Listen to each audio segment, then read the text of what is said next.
આખી અયોધ્યાને ચિત્રકૂટ જવા માટે સૂચના આપી દીધી છે. સવાર પડતા ડોલીઓ ત્રણેય માતાઓ માટે તૈયાર થઈ છે. ગુરુ વશિષ્ઠ, વિશ્વામિત્ર અને બધા હવે ચિત્રકૂટ જવા માટે પ્રસ્થાન થાય છે. કારણ કે ભરત ચિત્રકૂટની યાત્રા કરે ત્યારે એને રસ્તામાં 5 વિઘ્નો આવે છે. કોઈ પણ જીવ જ્યારે ઈશ્વરની યાત્રા કરશે ત્યારે પણ એના જીવનમાં આ 5 વિઘ્નો આવશે.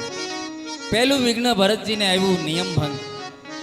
ભરતજીએ નિર્ણય કર્યો કે મારે પગે ચાલીને જવું. બંને ભાઈઓ પગે ચાલીને જતા માં કૌશલ્યાએ જોયું કે ભરત તું પગે ચાલીને જાય તો બધા લોકો પણ પગે ચાલીને ચાલશે. અત્યારે બધાની સ્થિતિ એવી નથી કે પગે ચાલીને લઈ જવાય, રથમાં બેસી જા ભાઈ. માના વચન ખાતર ભરતજી રથમાં બેઠા. આ પહેલું વિઘ્ન છે. તમે કોઈ પણ નિયમ લ્યો અને જાહેર થાય એટલે લોકો એને તોડવાના પ્રયાસ કરે. પછી જાણતા અજાણતા, કારણ કે નિયમને ગુપ્ત રાખો. પણ અત્યારે લોકો એમ કહે ભાઈ નિયમમાં, પ્રેમમાં નેમ શું, નિયમ શું. પણ એ મીરાબાઈને નરસિંહ મહેતાને લાગુ પડે. આપણે તો નિયમ પાળવા પડે. नेम जगावे प्रेम को, प्रेम जगावे जीव जगावे सुरता, અને સુરતા જગાવે શિવ. તમે કોઈ પણ નિયમ લેશો એટલે પ્રેમ ઉત્પન્ન થશે. પ્રેમ ઉત્પન્ન થાય એટલે પછી જીવ ત્યાં સોટો રહે, અને જીવ સોટે એટલે પછી શિવની સાથે તાર જોડાઈ જાય.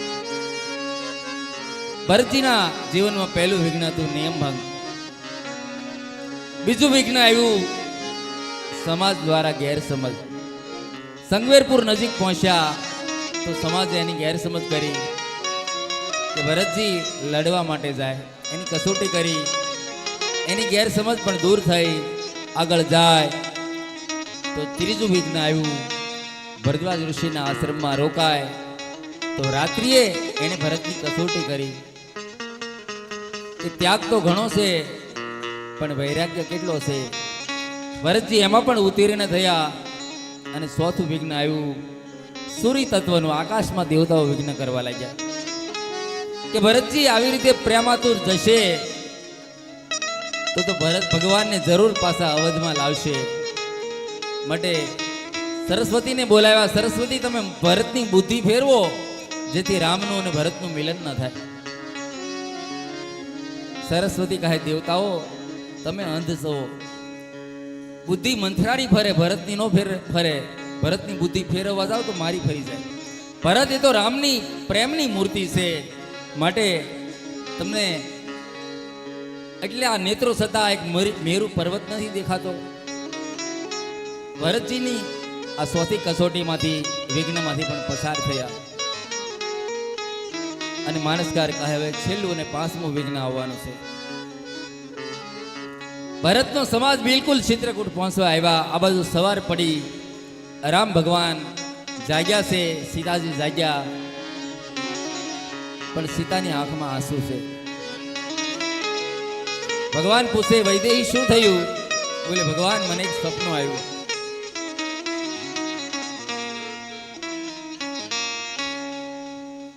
મને એક સપનું આવ્યું અને સપનામાં આપણી ત્રણેય માતાઓ આવે છે, ભરત ભાઈ આવે છે. ભગવાન કહે તો ખુશીની વાત છે. બોલે મેં આપણી માતાઓના ચહેરા અમંગલ જોયા. મને એમ લાગે અયોધ્યામાં કઈક ઘટના ઘટી લાગે છે. ભગવાનને એમ થયું હું કહીશ કે પિતાજીનું મૃત્યુ થયું તો મારા પડસાઈ જેવા સીતા અને લક્ષ્મણ દુઃખી થશે. એકને વાતને વાળી નાખી. અને આ બાજુ ભગવાન વેદિકા ઉપર બેઠા અને એમાં એક ભીલ દોડતો દોડતો આવ્યો. ભગવાનને કહે પ્રભુ ભરતની અયોધ્યાથી ભરત અને શત્રુઘ્ન આવે છે. ભરત આવે સાંભળતા ભગવાન એકદમ ચોંકી ગયા. મારો ભરત આવે છે. ભગવાન વિચાર કરે ભરત શું કામ આવતો હશે. પણ ભગવાનના ચહેરા ઉપર સહેજ ઉદાસીનતા જોઈ અને લક્ષ્મણજી એકદમ આક્રોશમાં આવી ગયા કે પ્રભુ ભરત આવતો હોય તો એનો સીધો અર્થ છે તમને મારવા માટે આવે છે કે 14 વર્ષ પછી કોઈ રાજ્યમાં ભાગ ન પડાવે.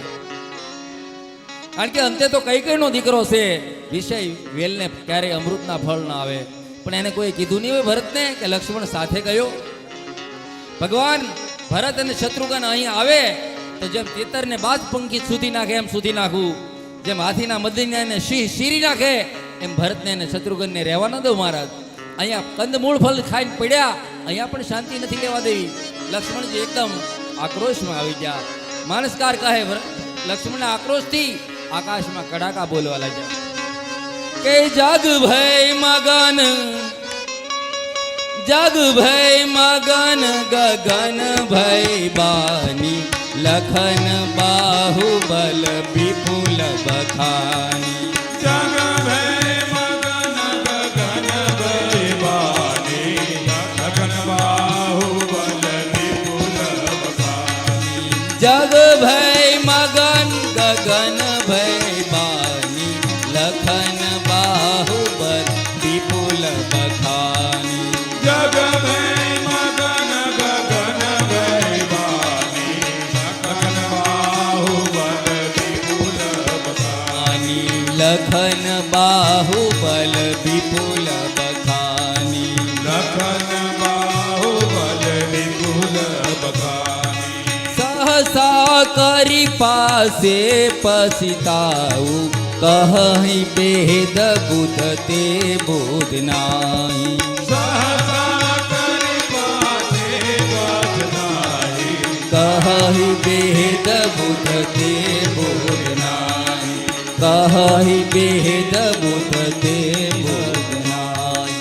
કહી ભેદ બુધ તે બોધ નાહી.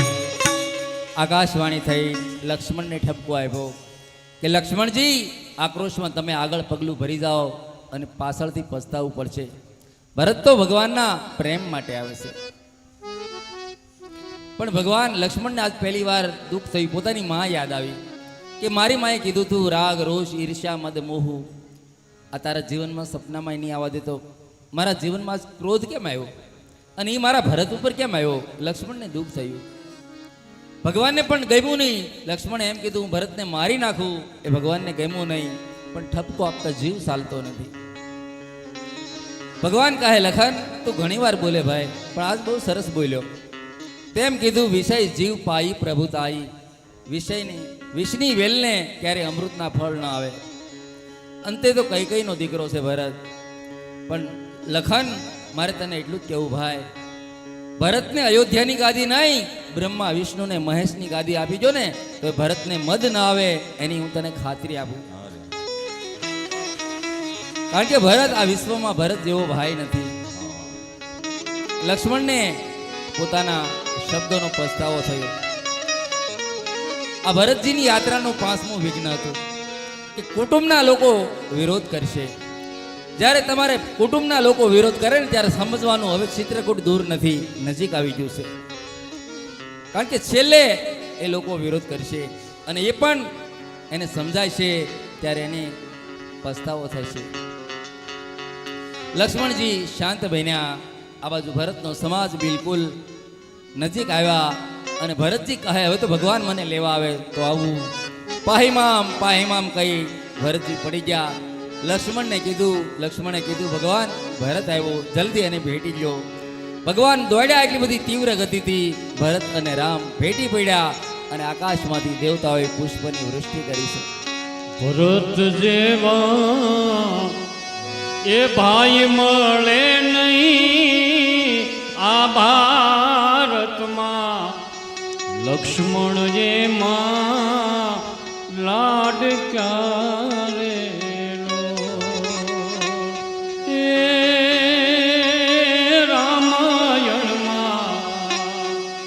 રામાયણમાં એ રામ જો એવું રે કમાણા, સીતાજી એની સાથમાં,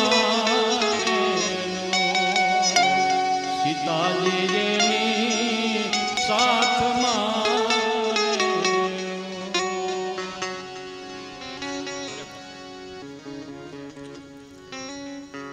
ભરત અને રામ આ રીતે ભેટ્યા. ભગવાનની 5 વસ્તુ પડી ગઈ. સંતો કહે જીવ જેટલું છોડીને આવે એટલું